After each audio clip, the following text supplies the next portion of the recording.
saludos a todo el mundo. Robert, gracias por tenerme aquí. Bueno, Vico, así como hay muchas gentes de la Biblia que pueden hablar de cómo han visto a Dios obrar en su vida, hoy tenemos un gran testimonio que nos dirá cómo ha sido en su vida confiar en Dios. Y para eso tenemos acá a nuestro amigo y hermano, el filósofo Vico. Sí. Amén, amén. Bien, gracias a Dios. Saludos a todo el mundo. Robert, gracias por tenerme aquí. Bueno, Vico, hablando de este tema, confiar en Dios, sabe que vi tu película y wow, conocía tu música, pero no conocía tu historia. Y de verdad que quedé tan impactado de todo lo que Dios hizo en tu vida. Y lo que más me llamaba la atención es que en los momentos difíciles y también en los momentos también que para ti fueron buenos, se veía a alguien que dependía absolutamente de Dios, con sus debilidades, con sus altas, con sus bajas, pero que sabía mirar al cielo aún del suelo y decir, Señor, aquí estoy, confío en ti.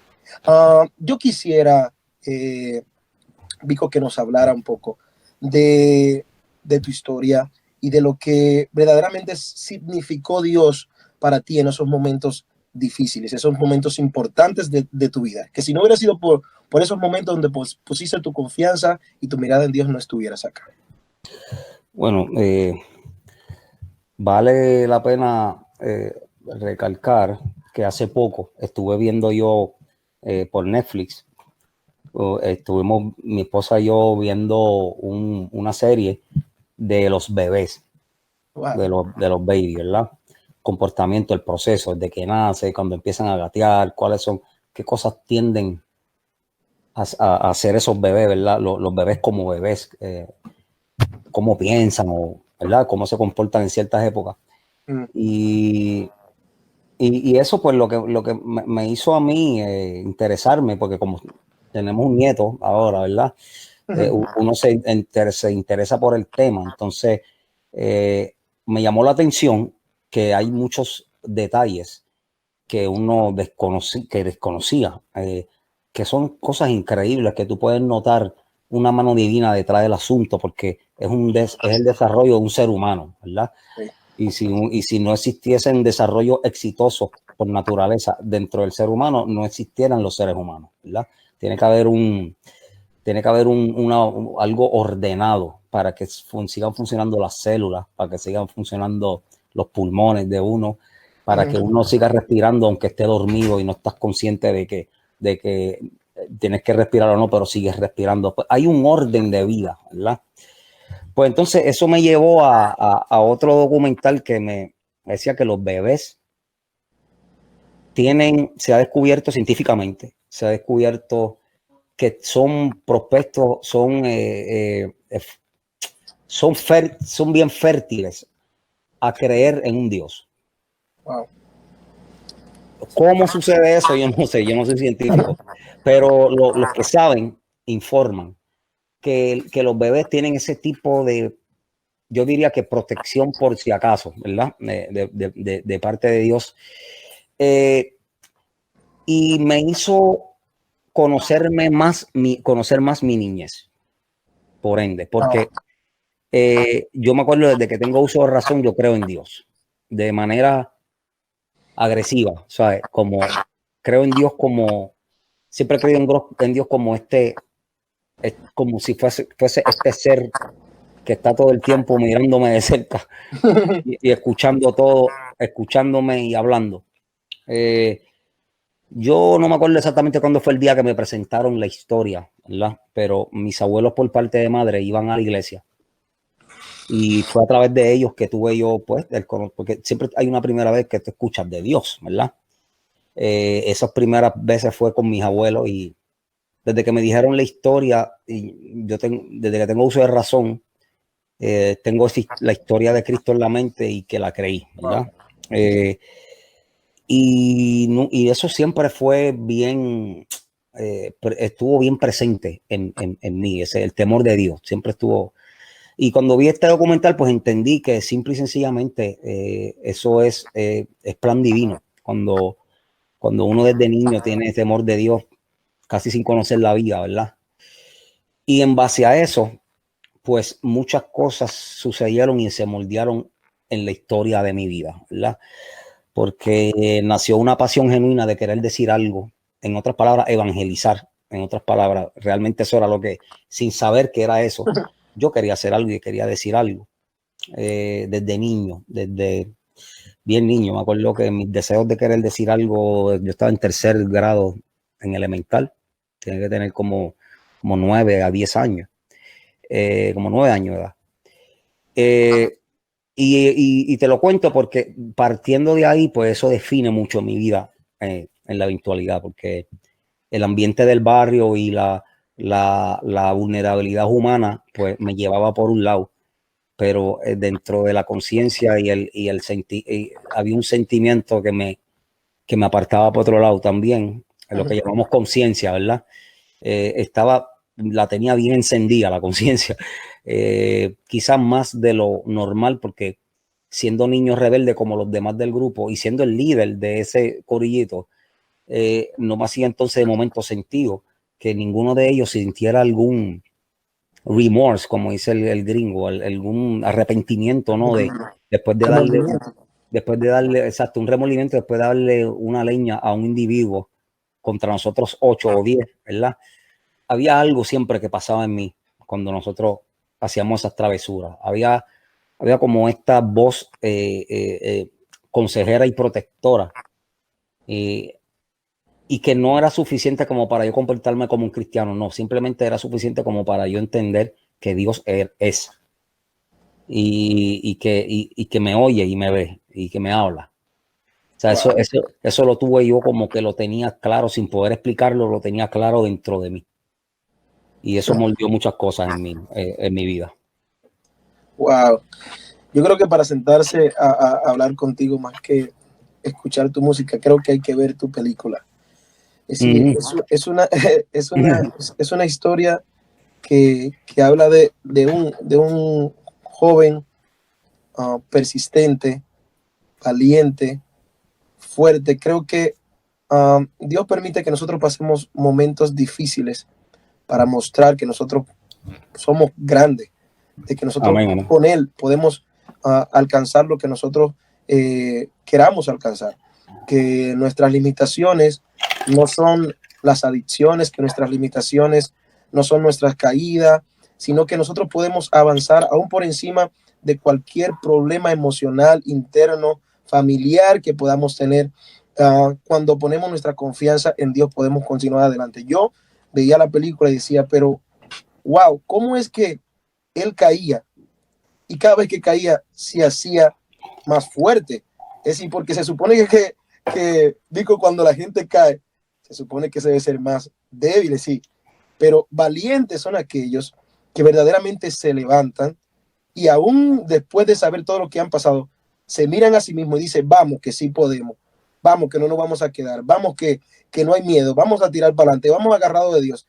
¿Cómo se ve a una persona que sabía que había debilidades, pero sabía que estaba confiando en Dios grande? Y eso es lo que pasa, dice en Salmo 125:1, dice, los que confían en Jehová serán como el monte de Sión, que no se mueven, sino que permanecen para siempre. En ti, aunque no lo sabía, había una promesa, porque aunque de una u otra forma a veces te desviaba, que yo mismo decía, no, por favor, no. Entonces cuando veía que, wow, que yo, wow, no puede ser, porque se veía como que estabas en el top y de repente, ¡pran!, como que volvías y caías en la misma situación. Pero aquí dice una palabra muy hermosa en Salmo 125, y esa promesa era la que te acompañaba. Los que confían en Jehová serán como el monte de Sión, que no se mueven, sino que permanecen para siempre. Y yo de verdad me siento sumamente orgulloso de ver hombres como tú, hombres que verdaderamente han experimentado lo que es estar en el suelo, pero desde allí han podido levantarse. Cuando te veía en medio de la trama, donde de una u otra forma dejabas todo lo que en ese momento era valioso, la fama, el dinero, y de una u otra forma te sentías frustrado, porque hay momentos donde uno se siente sumamente frustrado. De una u otra forma, Dios permite que pasemos por estos procesos, pero aún allí yo veía una persona que decía, wow, yo me debo dar la oportunidad de cambiar. Incluso cuando esta canción que le escribiste a tu papá, eso fue como que, hey, agarra tu pañuelo y comienza a llorar.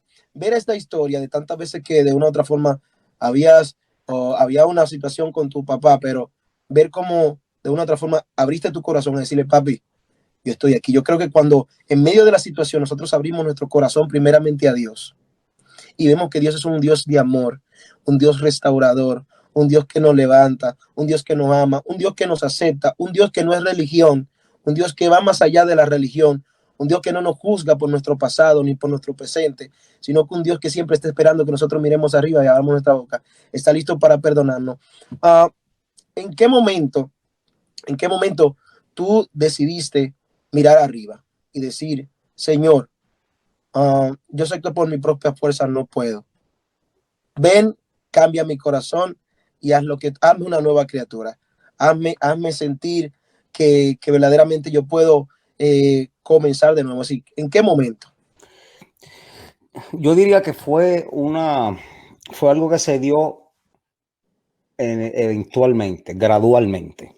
Se dio gradualmente. Como te dije, yo siempre, desde que tengo uso de razón, tengo el temor de Dios.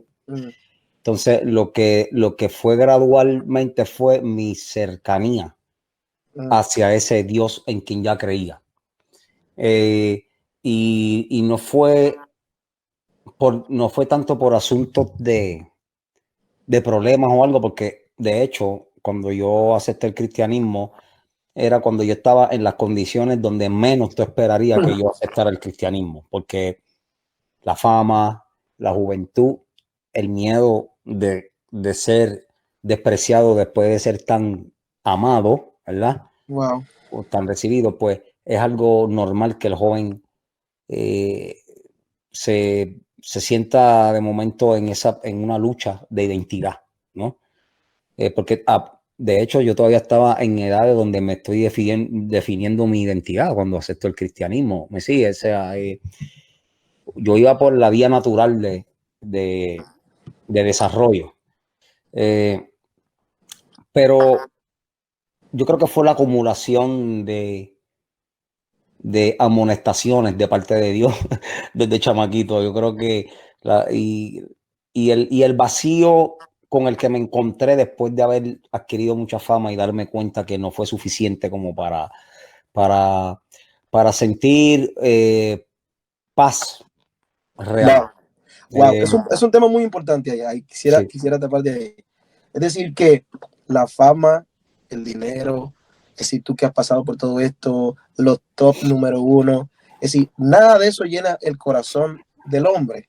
Porque hay mucha gente que ahora mismo está ahí quizá viendo este podcast y sus sueños están puestos en el dinero, en alcanzar de una u otra forma una posición en su trabajo. Ellos creen que con esto van a saciar la sed que hay en su corazón. Y eso es un favor que Dios nos ha dado, porque tú te imaginas que el hombre que no quiere saber, el hombre que no quiere saber de Dios, tú te imaginas si lo llenara el dinero. El dinero no lo llena, no llena mucho a la gente y aún así tienen el corazón duro para las cosas de Dios. O tú te imaginas si se hubiesen llenado con cualquier cosa, olvídate de dinero, con una pareja, con alguna comida. Por eso yo pienso que hubiese sido injusto de parte de Dios, que es justo, no hubiese sido un Dios justo, sino no hubiese dado un espacio a la necesidad de encontrarnos con Él, ¿entiendes? Yo creo que eso hace sentido, porque Dios sabe, como dice su palabra, que no se olvida que somos polvo. El ser humano, cuando entra el pecado, nuestros pensamientos mayormente no son para bien, porque son pensamientos egoístas. Desde niños pensamos mal, desde el bebé tenemos un juguete de $1000, pero si vemos otro bebé con uno de 5 pesos nada más, queremos el de 5. no estamos considerando, no estamos considerando que el mío es mucho mejor, que es más grande, que es más lindo. No, no, yo lo quiero porque no lo tengo y lo tiene él y no lo tengo yo. El ser humano demuestra cierta rebeldía hacia lo que son valores desde niño, sin tener culpa de que hubo un hombre que se llamó Adán ¿verdad? Y que por él entró el pecado, pero no lo sabemos, pero lo proyectamos, lo sentimos